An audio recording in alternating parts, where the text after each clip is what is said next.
안녕하세요. DJ 서영입니다. 오늘의 사연 시작해 보겠습니다. 안녕하세요.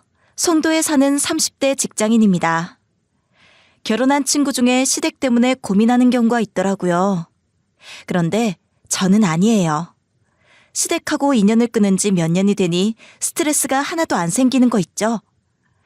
물론 좋은 시댁도 있겠죠. 오히려 친정가족이 애를 먹이는 상황도 있을 거예요.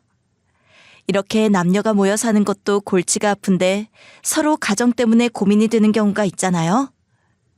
저는 남편이 당차게 시댁과 연을 끊겠다고 나오니까 이렇게 편해졌어요.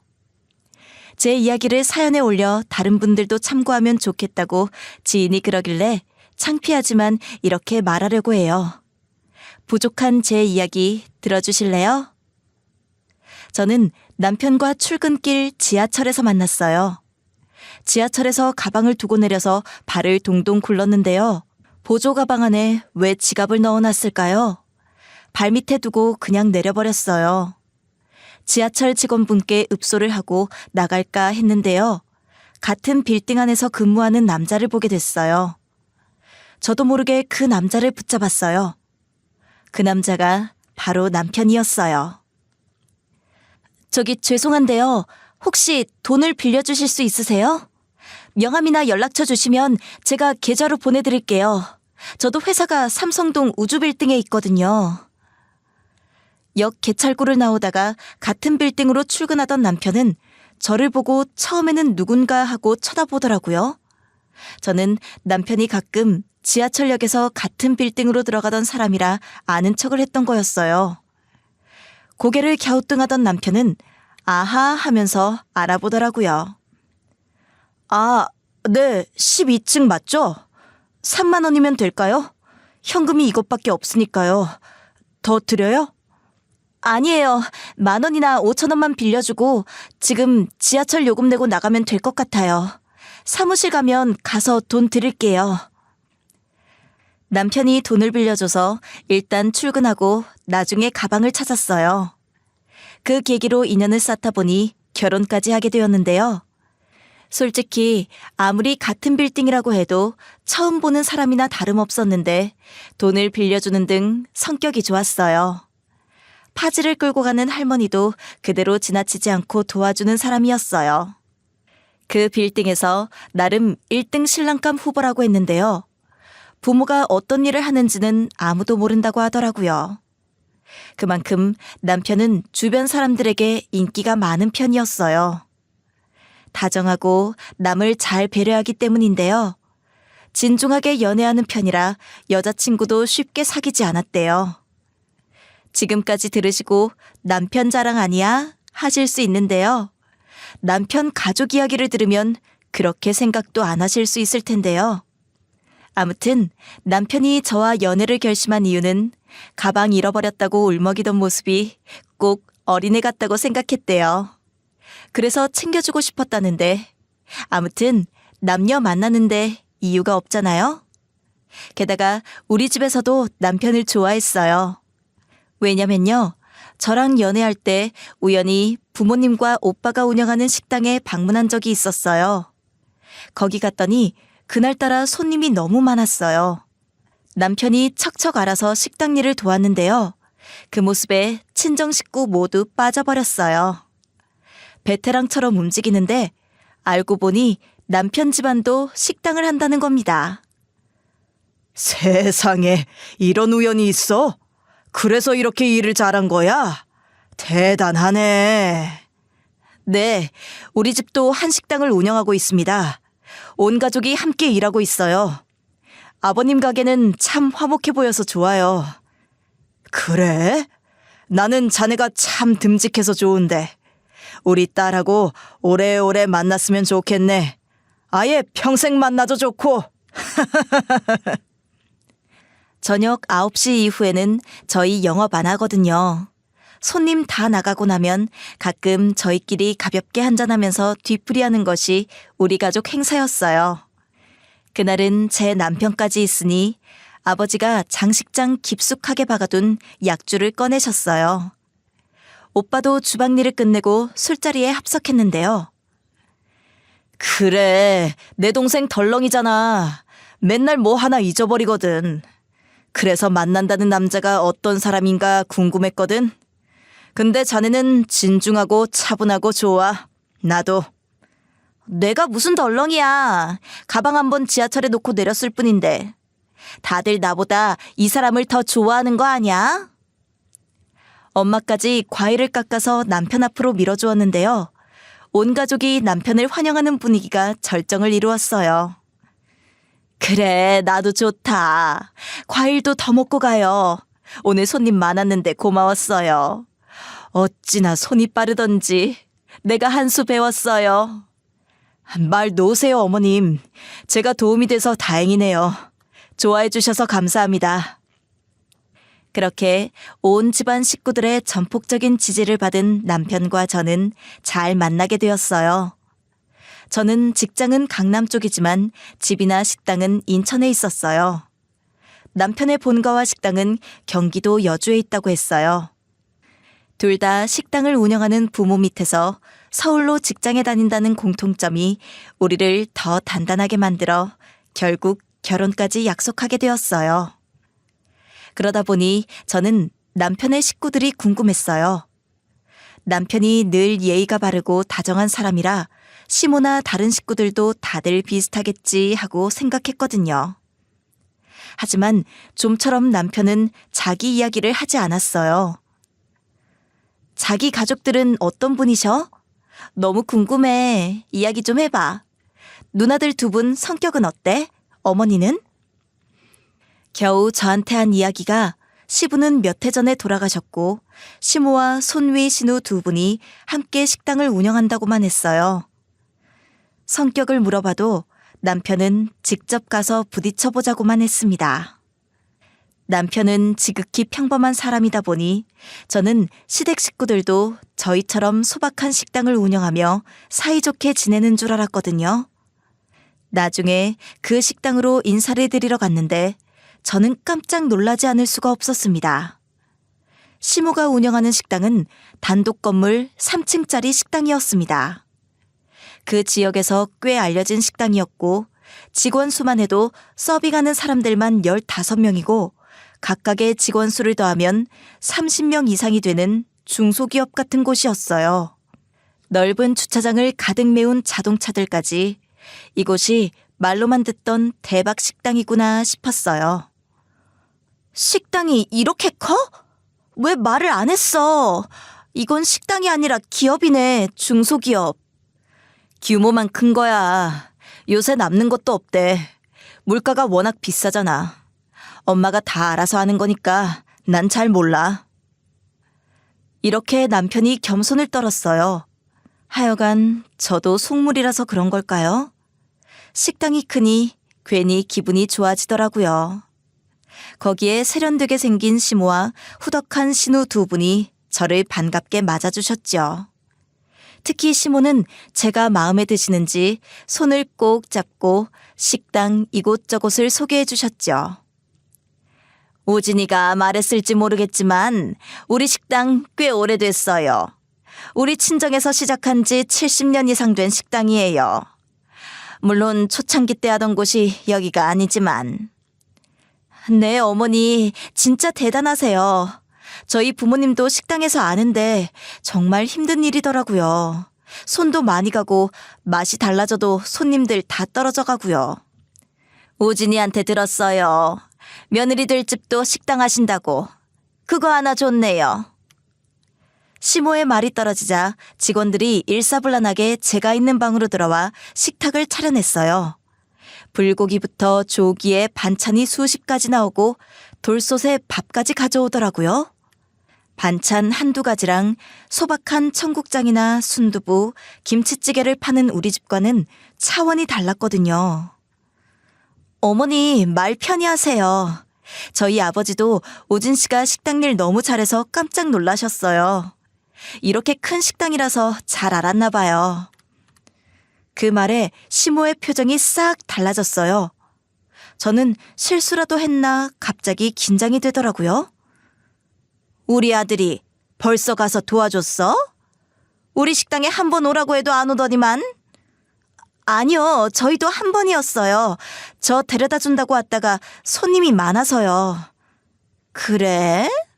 그럼 우리 새아가도 여기 와서 일 좀 도와줄 수 있겠지? 잘할 것 같은데. 아니요. 저는 식당 가면 맨날 사고 쳐서 아버지랑 오빠가 아무것도 못하게 하세요. 제가 이렇게 큰 곳에서 일을 어떻게 할까 싶어요.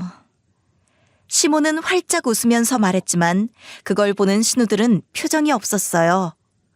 물론 저를 싫어하는 것이 아니라 일에 지친 표정 같다고 해야 할까요? 그리고 시모의 눈치를 보고 있더라고요. 게다가 남편은 저랑 시모 옆에 붙어서 무슨 말이 오가는지 알아보는 것 같았어요. 엄마, 이 사람 직장 다니는데 식당 일 어떻게 도와? 애당초 시키질 마세요. 그러자 무표정인 큰 신우가 갑자기 끼어들었죠. 난 직장 안 다녔어? 그래도 다 할 수 있어. 식당 일이 무슨 대학 나와야 하는 일도 아닌데 뭘 못하긴 뭘 못해? 그 말에 일순간 정적이 흘렀어요. 저는 괜히 식은땀이 나더라고요. 서로 말 한마디를 해도 송곳처럼 찌르는 것처럼 날카로웠어요. 그래서 제가 한마디 덧붙였어요. 네, 제가 이런 일 못한다는 뜻이 아니라 제가 식당에서 실수를 많이 할까 그렇죠. 가끔 와서 도와드릴게요. 부족하지만요. 저는 어떻게든 마무리하려고 했는데요. 남편은 아예 그걸 차단했습니다. 그것도 단호하게 말이에요. 아니야, 무슨 식당 일? 우리 아버지가 그랬어. 식당 일도 타고난 사람들만 한다고. 우리는 그저 책상에 앉아 일이나 해야지. 이거 아무나 못해. 도대체 네 아빠는 그런 말을 왜 했니? 용기와 꿈을 줘도 시원찮을 판에. 그 사람은 식견이 부족해서 그래. 부모가 하는 일 자식이 도와야지. 안 그러니? 그 사람만 생각하면 내가 치가 다 떨려. 왜 이런 자리에서 아빠 얘기를 해? 죽은 사람 말이야. 시모가 갑자기 화를 냈어요. 분위기가 더 삭막해졌어요. 시모가 화를 내니 신우 두 사람도 슬그머니 일어났습니다. 남편도 이제 가보자고 하면서 제 손을 잡아당겼어요. 저는 제가 잘못한 것도 없는데 분위기가 그렇게 된 것이 이해가 가지 않았습니다. 그렇게 첫인사가 끝났는데요. 돌아오는 길 남편에게 물어보니 우리 집처럼 화기애애하고 즐겁게 일하는 것이 아니라 거의 군대식으로 하고 있대요. 워낙 크다 보니 어쩔 수 없다고 했어요. 우리는 기계적으로 일하는 집안이야. 당신네 집이랑 달라. 그러니 그것만 염두에 두고 시집 오면 돼. 솔직히 시댁 자주 안 갈 거고 엄마랑 부딪힐 일도 없으니 너무 걱정 말고. 진짜? 자기가 그렇게 말해주니 안심이다. 아까 무서웠거든. 어머니, 나 마음에 드는 걸까? 아까 차 타기 전에 당신 마음에 든대. 잘 데리고 왔다고 하던데. 아무 생각 말고 결혼하면 돼. 나랑 하는 거지 우리 엄마랑 하는 게 아니잖아. 남편의 말에 저는 결혼을 결심했어요. 그래요. 시모가 약간 무서우면 어때요? 남편하고 살면 되는 것이니까요. 하지만 그 생각이 위험했다는 것을 나중에 알았지만요. 결혼 허락을 받고 혼수 장만에 식장 선정, 드레스 고르기 등등 결혼 전에 할 일이 왜 그렇게 많은가요? 직장 다니랴 준비하랴 정신이 하나도 없었지 뭐예요? 그렇게 시간이 흘러 상견례가 진행됐어요. 다들 식당 하는 사람들이라 도대체 어디 가서 상견례를 해야 할지 난감했는데요. 시모가 3층 자신의 식당으로 오라는 겁니다. 생각해보니 그 식당에는 여러 개의 예약룸이 있었고 그 지역에서 상견례를 많이 한다는 거예요. 아버지는 시모의 가게를 보다 놀라시더라고요. 인천의 식당과 비교도 안 되게 큰 규모 때문인데요. 손님의 수도 우리와 몇십 배나 차이가 나니까요. 대단하다. 식당이 이렇게 컸어? 우리 사위도 재벌집 아들이었어? 아빠, 이게 무슨 재벌이에요. 그냥 우리랑 다른 거죠. 너무 걱정하지 말래요. 그렇게 기가 죽어 예약된 방에 들어갔는데요. 시모는 전혀 우리를 개의치 않았어요. 남편의 표정이 어두워졌지만 시모는 계속 가게 자랑만 하는 겁니다. 가게 매출이 어느 정도세요? 저흰 연 매출은 억 단위고 월은 1000단위예요.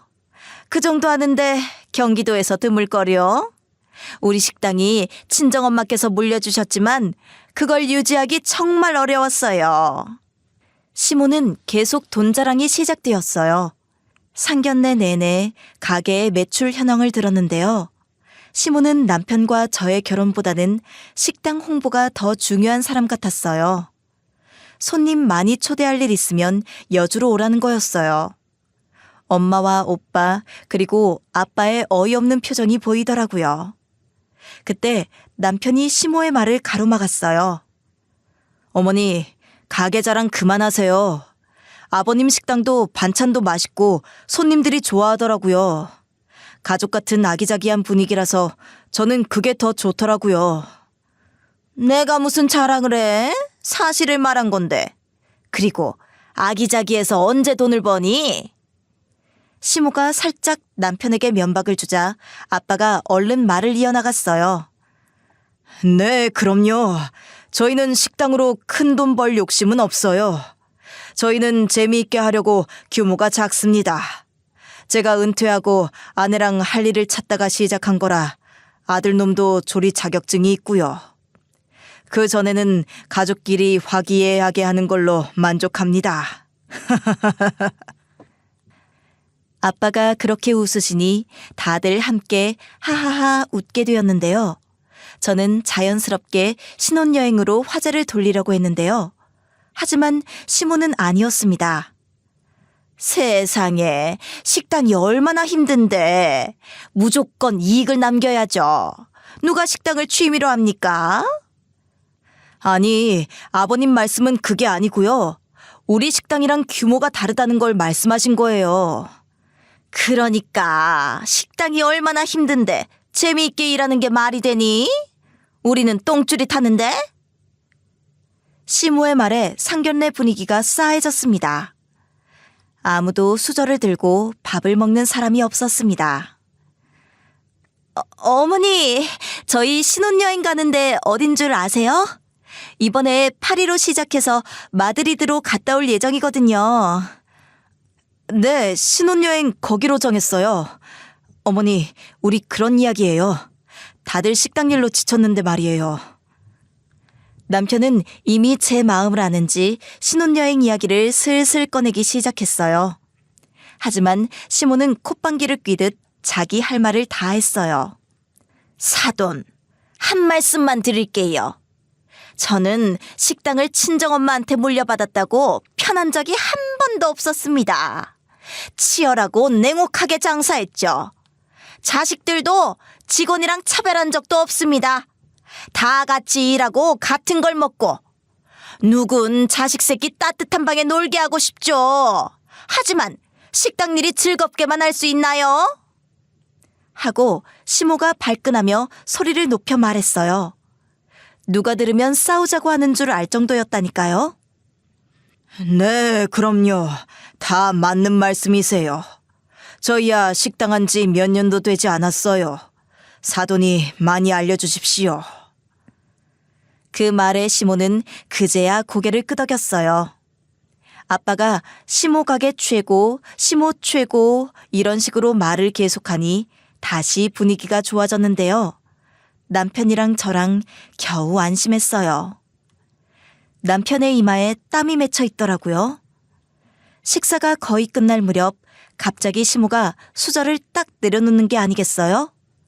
다들 순간 얼음이 되었습니다. 지금 몇 시인데 아직 먹고 있니? 시간 되면 조용히 나가라고 몇 번이나 했어?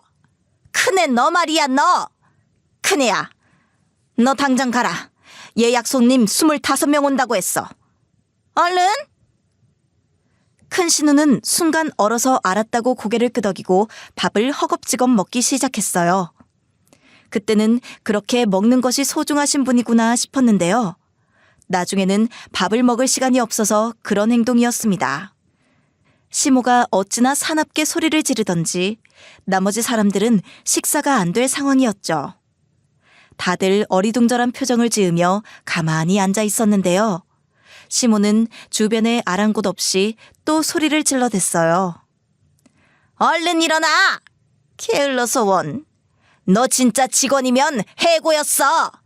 그러니까 넌 상견례 왜 왔니? 남동생 상견례 때 오는 거죠. 매니저 있는데 누나 꼭 가야 해요? 보다 못한 남편의 말에도 신우는 큰 신우에게 당장 일어나라고 소리쳤어요. 아주버님도 계시는데 제가 다 미안할 정도였어요. 얘가 아주 게을러서 큰일이에요. 식당 사람들은 몸의 움직임이 빨라야 하는데. 일어나! 아휴, 정말 내가 못 살아. 다 드시고 가세요. 다 먹고 살자고 하는 일인데요. 아빠가 너스레를 떨었지만 시모의 화는 내려가지 않았습니다. 신우에게 막 몰아치고 있으니 남편이 목소리를 높여 말했어요.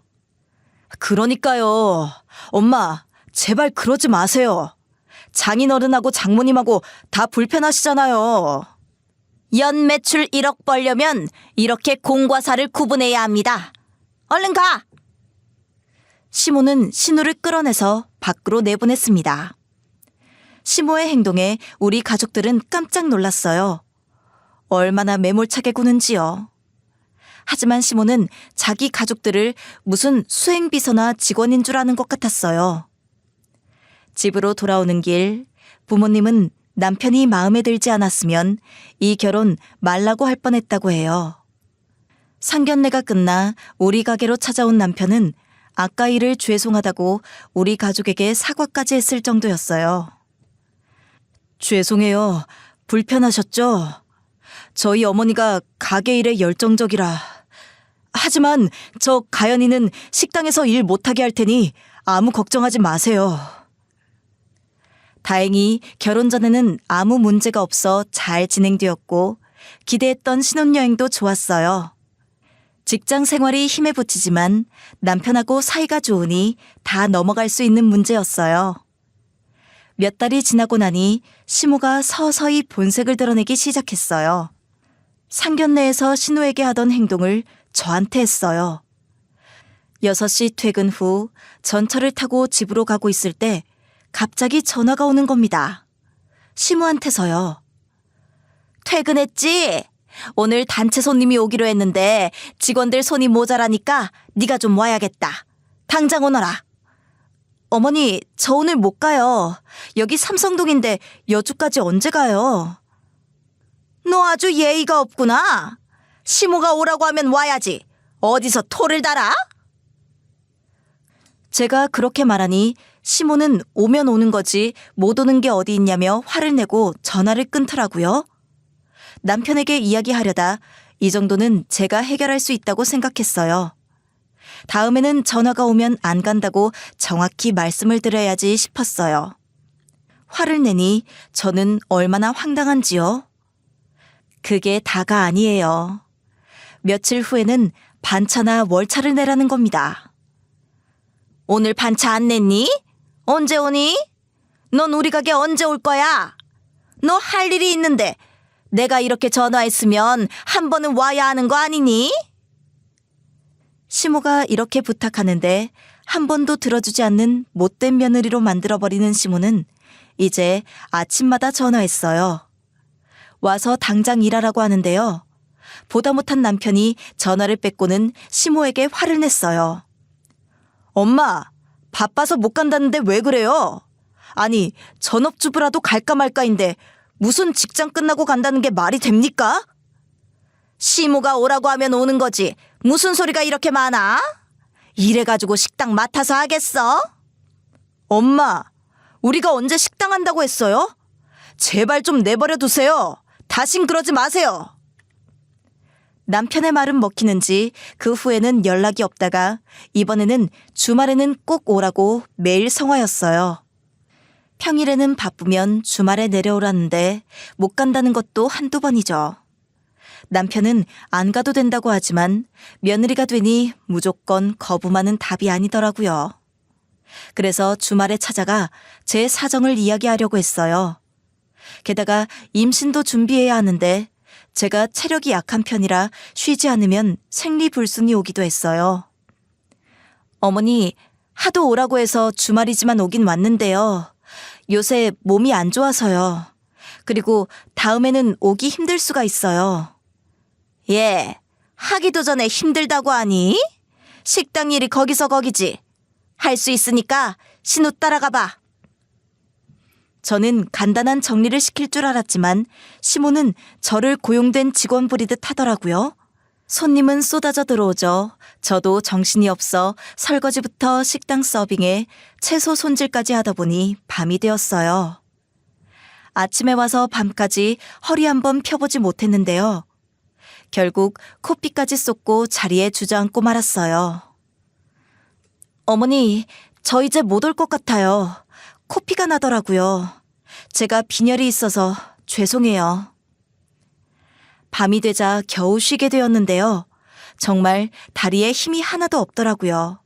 시모는 그제야 겨우 캔커피 하나를 내밀었어요. 물 마실 시간도 없었거든요. 하지만 시모가 갑자기 이상한 얘기를 하더라고요. 으이그, 이렇게 저질 체력이니 식당 하겠니? 그나저나 임신은 어떻게 계획했니? 네? 그것도 아직 고민 중이에요. 남편이랑 저도 회사 일이 많거든요. 그래도 올해는 안 넘기고 싶어요. 저는 임신에 대해서 이야기하면서 식당 일 못하겠다 말하려는 찰나 시모의 황당한 이야기가 이어졌습니다. 그래? 그럼 출산 시기 봄에 맞춰야겠어. 명심해라. 식당 비수기 때 아기를 낳아야지. 너희 신우들 다 그렇게 했어. 식당 맡아 하려면 임신도 비수기, 성수기 나눠서 해야 돼. 저는 그 말에 기함했어요. 아니, 가게 때문에 태어나지도 않는 아이 생일까지 맞춰야 하나요? 거기서 아니요, 그러고 싶지 않아요 하려다가 붙잡혀 잔소리를 들을까 싶어 얼른 집으로 돌아왔어요. 같이 가서 돕자고 했지만 남편 회사에 갑자기 일이 생겨 못 갔거든요. 남편이 아까 식당에 있었으면 이 소리 듣고 뭐라고 했을까 싶더라고요. 어머니가 임신도 식당 일에 맞춰 하라는데? 당신 식당 물려받고 싶어서 그러는 거야, 혹시? 나는 그럴 자신이 없어. 결혼 전에 이런 말 한 적 없잖아.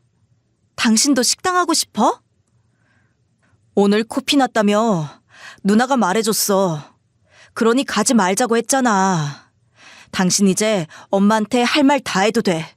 나도 식당 관여하고 싶지 않아. 거기 가면 맨날 싸우기나 하고.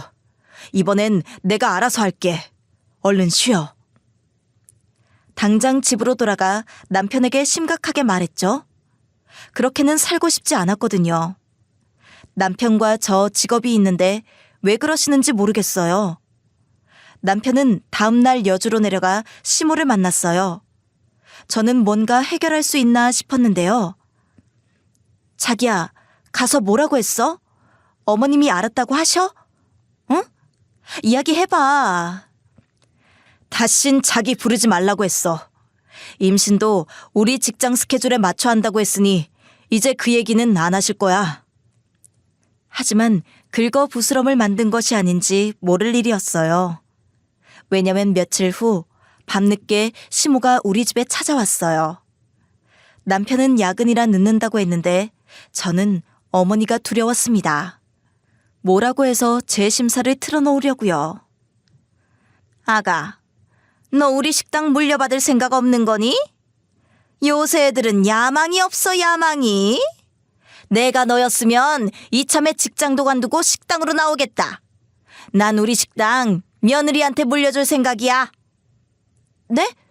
저는 그럴 생각이 없어요, 어머니. 저는 식당 일이 체질에 안 맞거든요. 우리 집에 아들이 하나야. 이 가게 누구한테 가겠니? 우리 딸들 만삭 때 나와도 안 물려줄 거야. 어머니, 제 의견을 묻지도 않고 자꾸 이러지 마세요. 귀찮아요. 다신 식당에서 일하라고 하지 마세요. 분식집 딸내미 만만해서 받아줬더니 주제도 모르고 어디서 까불어? 분식집이라고요? 설사 분식집이라도 뭐 어때요? 어머니, 혹시 제가 식당집 딸이라고 해서 저보고 식당하라고 하면 저 진짜 싫어요. 저는 가시라고 벌떡 일어났어요. 분식집 딸내미라니요? 그래서 무시하고 식당 일 시킨 겁니까? 남편에게 시모 이야기만 하면 왜 그렇게 짜증을 내고 화를 내는지 몰랐는데 시모는 이렇게 사람을 무시하는 발언을 서슴지 않고 했습니다. 하지만 시모는 전혀 자기의 잘못도 모르는 겁니다. 30개 테이블 밑이면 다 분식집이지 아니냐? 너 아주 웃긴다. 주제도 모르고 내 아들이랑 살라고 했더니만 이런 식으로 사람 뒤통수를 치네. 헤어지고 싶니? 어머니, 뭐라고 하셨어요? 아니 식당 안 하면 헤어져야 하나요? 우진 씨도 식당 하기 싫다고 했어요. 여기 대지가 몇 평이고 건물이 얼마인 줄 알아? 그리고 연매출이 얼마고? 그걸 안 하겠다는 사람이 어딨니? 특히 남자가. 나중에 남편 잃고 땅 치고 울지나 마. 시모는 제가 식당 일 안 도와 남편이 저를 버리고 갈 것처럼 말하는데요. 아니, 자기 아들을 그렇게 모를까요? 진즉 하고 싶으면 직장 생활 안 하겠죠. 시댁과 멀리 떨어진 곳으로 발령받고 싶어하는 아들의 마음을 모를까요? 저는 얼른 가시라고 현관문까지 열어두었습니다. 저는 시모가 가는 길에 인사도 안 했어요. 일 안 하면 헤어진다는데 그게 말이나 됩니까? 엄마가 뭐라고 하든 난 식당 관심 없어. 그러니까 그 이야기는 그만하자. 나 신경 쓸 일 한두 개가 아니야. 회사 옮겨야 되잖아. 남편은 시모보다 이직에 열중하고 있었어요. 그래도 살짝 걱정은 되었어요. 지인을 통해 알아보니 시모 말대로 거기 장난이 아닌 노른자 땅이더라고요. 나 때문에 재산을 다 받지 못해 남편이 원망하면 어쩌나 했거든요. 그러나 저는 돈보다는 편하게 살고 싶었어요. 재산 때문만이 아니라 식당에 가서도 사람을 그렇게 닥달하지 않으면 가끔 도와도 드리고 싶은데 시모는 전혀 그럴 사람이 아니었거든요. 조금도 쉴 틈을 주지 않아요. 그러니 일하는 사람들도 갑자기 안 나오는 경우가 허다하다고 해요. 그 후에 한참 시모가 연락도 안 해서 마음을 편하게 쉬었는데요. 하지만 남편 일에 문제가 생겼어요. 남편이 이직 준비를 하고 있었는데 남편 스카우트하기로 한 회사가 돌연 채용을 취소해버렸어요. 회사 사장이 갑자기 죽어서 문제가 되었네요. 갑자기 일자리를 잃은 남편은 낙심했어요. 어떡해. 사장이 죽었대. 그래서 회사가 다른 곳으로 넘어갈 수도 있다고 하더라고. 사장 일은 안 됐지만 우리도 큰일이다. 그러게. 사람이 죽고 사는 문제는 당신이 어떻게 할 수 있는 문제가 아니잖아. 고인의 명복이나 빌어드려. 다른 곳에 또 좋은 기회가 있을 거야. 친정에 제가 이 이야기를 하니 아빠가 주말에 남편을 위로한다며 좋은 펜션을 예약해 주셨어요. 다 같이 놀러가서 남편에게 힘이 되어 주었거든요. 살다 보면 이런 일 저런 일 다 있어. 회사야 다시 구하면 되지. 우리 딸이 벌고 있는데 자네 더 좋은 곳을 알아볼 시간을 가져. 그동안 회사 식당까지 왔다 갔다 하면서 일하고 살아왔다며. 그러니 몇 달 쉬자. 가연이 너 남편 바꿀 생각 하지도 마. 그래, 이번 기회에 재충전해. 뭐가 그렇게 급해. 그리고 밥도 많이 먹고. 그 사이 말랐구만. 남편은 말도 못하고 고개만 숙이고 있었어요. 오빠도 기운 내라며 윷놀이 한 판 하자는 겁니다. 이긴 사람 용돈을 준다나요? 아마 남편 기운 올려주려고 오빠가 기획했나 봅니다. 거기서 남편이 이겨서 100만 원 정도 용돈을 받았어요. 진짜 고맙습니다. 가족끼리 이렇게 사이좋게 지내는 것이 뭔지 몰랐는데 위로 감사합니다. 그 후 남편은 구직 활동에 열을 올렸습니다. 쉽게 되지는 않았지만 저는 별로 걱정하지 않았거든요. 그런데 그때 시모가 연락이 왔습니다. 갑자기 시모 목소리를 들으니 우울해지는 제 기분. 남편 엄마니까 뭐라고 말도 못하겠고요. 시모는 우리 내외를 식당으로 오라고 했어요. 할 말이 있으니까 다 모여봐. 가게 상속에 대한 문제니까 너희들도 와야 해. 기다리마. 안녕하세요. 잘 지내셨어요? 라고 묻는 제 말에는 대답도 안 하시고 자기 의견만 어필하고 전화를 끊었어요. 저는 도대체 상속에 관해 뭐라고 하실 건지 궁금하긴 했는데요. 남편은 그 전화가 왔다고 하니 그 후부터 말이 없었어요. 가뜩이나 취업도 안 되는데 남편의 심기가 불편해 보였으니 저도 말없이 여주까지 갔죠. 시모의 집에 도착하니 긴장한 신우들이 우리를 쳐다보더라고요. 그동안 2명의 신우는 제가 식당에 오지 않은 것이 좋다고 할 정도로 저를 의식한 사람들이었어요. 행여 제가 식당 일을 돕겠다 나서면 어쩌나 하는 분위기였거든요. 시모가 아들에게 가게를 넘겨주면 파르르 뒤로 넘어가게 약을 쓸 것만 같았어요. 시모도 저한테 화가 났는지 계속 째려보고 있었어요. 식당 예약룸으로 저희와 신우 2명 그리고 시모까지 아무도 말을 나서서 하는 사람이 없더라고요. 시모는 단단히 화가 난 사람처럼 보였고 신우도 긴장한 기색이 역력했죠. 남편은 무슨 큰일을 저지를 사람처럼 비장했고요. 저는 여기서 당장 탈출하고 싶은 마음뿐이었어요. 갑자기 시모가 책상을 꽝꽝 치며 말하기 시작했어요. 내가 시건방진 며느리 꼴 보기 싫어서 아들한테 한 푼도 못 주겠어. 내가 그 말하려고 여기 오라고 한 거다. 알겠니? 며느리 너? 네? 어머니, 저 진짜 식당 일 열심히 했는데요? 그동안 여기 못 온 건 사정이 생겼거든요. 알아? 네 남편 우리 아들 백수된 거 회사 못 구했다며. 그게 다 누구 때문이냐? 그럼 그게 제 잘못이라고요? 설마요. 어머니, 왜 그러세요? 네 탓이지. 네가 시모 말을 개똥으로 하니까 그런 벌을 받는 거야. 백수되니 어때? 아주 속이 타지. 후회되지. 시모 말 좀 들을 걸. 안 그러냐? 어머니, 뭔가 오해를 하셨어요. 백수 아니고 구직 중이고요. 남편은 지금 쉬는 중이에요. 제가 직장에 나가는데 뭘 그러세요? 곧 죽어도 자존심이냐? 꼴 좋다. 남편 백수되고 재산 한 푼도 못 받고 꼴 좋아. 시모가 벼락같이 소리를 질렀는데요. 남편이 벌떡 일어나더니 품에서 종이 한 장을 꺼내서 시모에게 주는 게 아니겠어요? 어머니, 여기 제가 드리는 서류 잘 보시고 다시 아무 말 마세요. 시모는 남편이 건네준 종이를 받아들고 덜덜 떨더니 악 소리를 지르는 겁니다. 그리고 종이를 마구 구겨 바닥에 집어던지고 남편의 멱살을 움켜쥐었어요. 저는 이런 경우를 한 번도 보지 못했으니 어안이 벙벙해서 몸을 움직일 수가 없더라고요. 시모는 남편의 멱살을 쥐고 흔들며 말했어요. 너 뭐 하는 소리냐? 뭘 포기한다는 거냐? 너 이 자식! 엄마, 저 백수되었다고 하니까 장인어른이 뭐라고 한 줄 아세요? 힘내라, 괜찮다, 이런 말만 하던데 엄마는 아니잖아요. 꼴 좋다니요?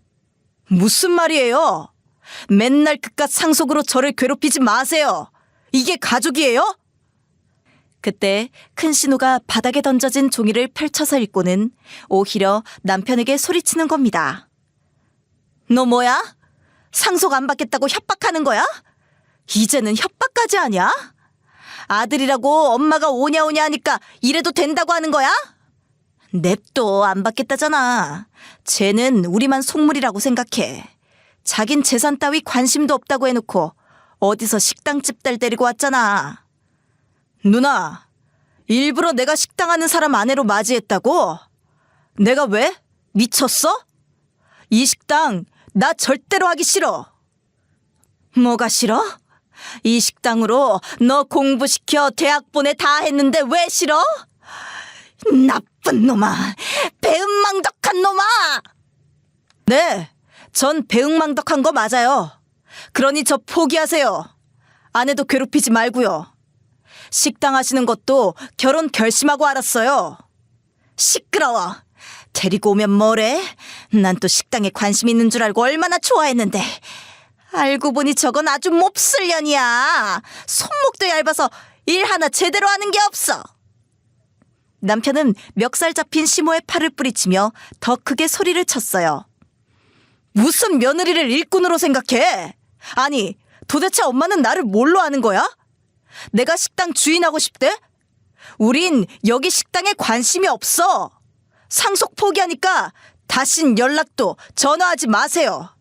이제 남남으로 살아요. 아버지도 그걸 원하셨으니까요. 남편이 이렇게 말하니 시모는 달려와 남편의 뺨을 여러 대 후려쳤습니다. 남편은 움직이지 않고 다 맞고 서 있었죠. 시모는 울면서 악을 썼어요. 나쁜 자식, 지압이랑 똑같아. 남자가 배짱도 없고 포부도 없고 식당이 어디가 어때서. 그놈의 회사 다녀봐. 여기처럼 돈을 버나. 누가 식당이 싫대? 엄마가 싫어요. 누나도 싫고. 다들 돈만 보고 여기 붙어 있는 거잖아. 가족은 그런 게 아니에요. 목적이 없이도 서로 돕고 살아가는 거예요. 하지만 우린 그래요? 엄마 때문에 형제끼리 돈 때문에 싸우고 엄만 그걸로 우리 이용하고 난 그걸 하고 싶지 않다는 겁니다. 남편의 이야기에 신우들도 아무 말도 못했어요. 다 맞는 말이니까요. 시모는 더 소리 높여 울었습니다. 그렇게 울다가 눈물을 닦으며 저를 째려보았어요. 우리 애들 착했는데 사람 하나 잘못 들어와서 며느리 하나 잘못 봐서 내 아들을 잃었네. 제발요. 그런 말 좀 그만하세요. 엄마가 싫어요. 그런 행동 말 다 지긋지긋해요. 그까짓 재산 다 필요 없어요. 시모는 눈물을 흘리더니 갑자기 내 탓을 했고 바닥에 자지러져서 죽는다고 난리를 쳤어요. 그랬더니 남편은 보지도 않고 저를 데리고 갔어요. 남편이 너무 단호해서 신우들도 말리지 못하더라고요. 그렇게 남편은 저를 데리고 식당을 빠져나왔어요. 비장한 태도로 시종일관 앉아있던 것이 상속 포기각서를 내밀려고 한 모양이에요. 돌아오는 차 안 남편이 입을 열었어요. 우리 엄마는 아버지도 엄청나게 무시했어. 식당에서 소리 지르고 일도 못한다고 밥도 잘 안 드렸다니까. 그래서 나도 집에 있기 싫어. 아버지가 식당 믿지 말고 실력 키워서 직장 다니라고 했거든. 내가 더 잘해볼게. 기다려. 나는 뭐든 당신 편인데 그래도 괜찮겠어? 가족끼리 인연을 끊는 건 말이야. 어차피 엄마는 상속으로 우리 남매들을 주무르고 싶은 거였어. 당신 괜찮지? 설마 그 재산이 탐나는 거야? 표정이 왜 그래? 솔직히 시모는 감당이 안 되고 식당 일도 취미에 안 맞았지만 재산을 상속한다는 것을 포기하는 것이 얼마나 큰 금액이겠어요? 탐이 안 나면 그게 사람이겠어요? 하지만 사람이 사람답게 사는 것도 중요하잖아요. 돈 때문에 시모 밑에서 비위를 맞춰 살기는 어려우니까요. 솔직히 아쉽기도 하지만 나도 그 식당에서 시모랑 견딜 자신이 없어. 역시 자긴 거짓말 안 해서 좋아. 그래, 돈 받다가 우리 영혼이 탈탈 털린다. 사람 쉽게 안 변하잖아. 욕심 부리다가 누나들처럼 노예가 되는 거야. 여주 땅, 건물, 식당 이런 것들이 상속 포기각서 한 장으로 쉽게 날아갔는데요. 섭섭한 줄 알았으나 이렇게 마음이 편할 수가 없었어요. 갑자기 시모가 전화하면서 식당으로 내려와라, 일해라 이런 말들이 없으니 좋았어요. 하지만 며칠 후에는 큰 신호가 찾아왔네요. 너희들 진짜 대단하다. 상속포기 가능해? 대단하다. 올케 집 잘 살아? 거기서 뭐라도 준대? 큰 신우는 말도 안 되는 소리를 하더라고요. 우리 집에서 주긴 뭘 주나요? 동생이 포기했다고 하니 다른 곳에서 받을 것이 있냐고 묻는데 어이가 없더라고요. 저는 아니라고 펄펄 뛰었죠. 도대체 돈을 왜 안 받겠다는 건데? 누군 엄마 밑에서 개처럼 일하고 싶어? 그게 아니고요. 저는 진짜 어머니가 무서워요. 식당 가는 것도 싫고요. 그뿐이에요. 큰 신우는 배가 불러서 난리가 났다며 저희 둘이 이해가 안 간다고 했습니다. 남편이 오면 보고 가겠다며 기다렸지만요. 남편이 보고도 못 본 척하고 말도 안 하니 그대로 돌아갔습니다. 그 후에는 작은 신우가 찾아왔어요. 재산 상속 포기하면 우리가 좋지. 너희들은 괜찮겠어? 나중에 다른 말 하면 안 돼. 아예 상속 다짐을 받으러 왔더라고요. 시모가 아들 줄 생각으로 가득 차 있다는 것을 알아서 더 이상 일하고 싶지도 않다고 했어요. 물론 퇴근해서 돌아온 남편은 작은 신우를 보고도 인사도 안 하더라고요. 정말 인연을 끊었나 싶었어요. 당신 이제 우리 누나들과도 문 열어주지 마. 인연을 끊는다 했잖아. 아마 엄마가 가보라고 했을 거야. 이번엔 누가 올지 알지? 당분간 친정에 가 있어. 솔직히 신우는 감당이 되거든요. 무조건 소리 지르지도 않고요. 하지만 시모는 분명 찾아와서 난리를 칠 것이 분명했어요. 저와 남편은 당분간 떨어져 있기로 했죠. 아니나 다를까요? 이웃에 사는 동갑내기 여자와 친하게 지내는 터라 연락이 왔는데요. 시모가 찾아와서 문을 부신다고 하고 당장 나와라 소리를 하도 질러서 경찰이 출동했대요. 어차피 집에는 아무도 없었거든요. 남편도 당분간 고시원에 있겠다고 했거든요. 구직을 위해 인천까지 갈 수가 없다면서요. 하지만 시모는 거기서 포기하지 않았어요. 아빠 식당으로 찾아온 것 있죠. 퇴근하는 길에 식당에 들렀는데 거기 앉아 계시더라고요. 사돈, 이게 말이 됩니까? 수십억 하는 재산 안 받겠다니요. 며느리가 시댁에서 일하는 거 당연하지 않아요? 그거 시켰다고 말이 됩니까? 제가 하기 싫다는데 왜 그러세요? 아들이 제 힘으로 산다는데 그게 왜 화가 나시는지 저는 이해가 안 갑니다. 그리고 우리 딸 3층까지 오르락내리락 했다고 생각하니 제가 화가 나네요. 종업원들이 있는데 퇴근한 애를 거기까지 부른 것이 말이 됩니까? 아니, 며느리가 일을 도와주는 게 뭐가 문제입니까? 그 식당 아들 주려고 했어요. 그럼 사돈 따님이 사모가 되는 거예요. 그런데 일 하나 못 도와줍니까? 순식간에 가게 안에서 대립하게 된 시모와 아빠. 저는 보다 못해 그 사이로 뛰어들어갔죠. 어머니, 제가 언제 식당 사모 자리 달라고 했어요? 아니잖아요. 우진 씨도 그래요. 지금 구직한다고 정신이 없는데 무슨 식당이에요? 신우 2분 계시잖아요. 하고 싶은 사람 주세요. 재산으로 싸우는 것도 아니고 양보한다는데 왜 이렇게 화를 내세요? 제 말에 시모는 말도 안 되는 소리 말고 당장 아들을 바로잡으라 소리를 쳤어요. 아마 오빠가 연락했는지 그때 남편이 들어오더군요. 그리고 경찰들도 들어왔어요. 이분이 여기서 난동을 부린다고 하더라고요. 데리고 나가주세요. 남편은 시모를 끌어내면서 모르는 사람이라고 그랬어요. 그러면서 우리 아빠에게 눈물로 호소하더라고요. 장인어른, 제가 못나서 이러고 삽니다. 어머니는 이런 방법이 아니면 절대 안 바뀌세요. 가족을 무슨 소유물이나 하인쯤으로 아세요.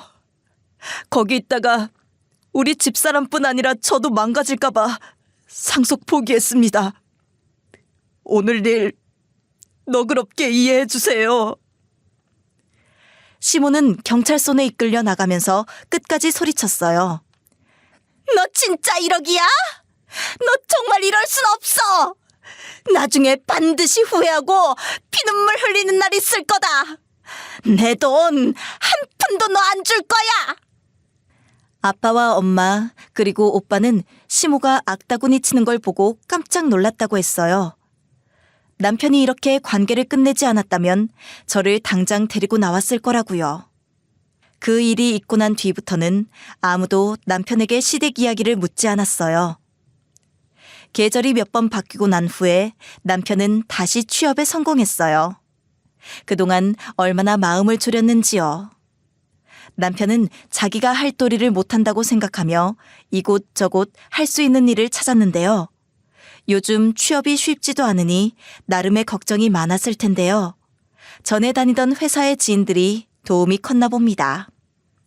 남편은 인덕이 있어서 항상 주변 사람들이 도와주더라고요.